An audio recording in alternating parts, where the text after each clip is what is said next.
How to fix Cox router blinking orange.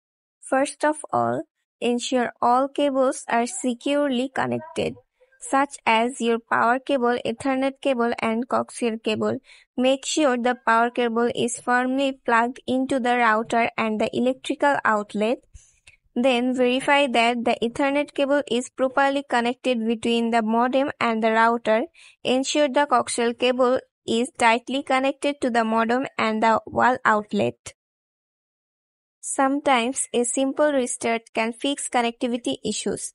Unplug the power cables from both the router and the modem. Wait for about 30 seconds. Plug the modem back in the first and wait until it fully boots up, usually a few minutes. Then plug the router back in and wait for it to fully restart.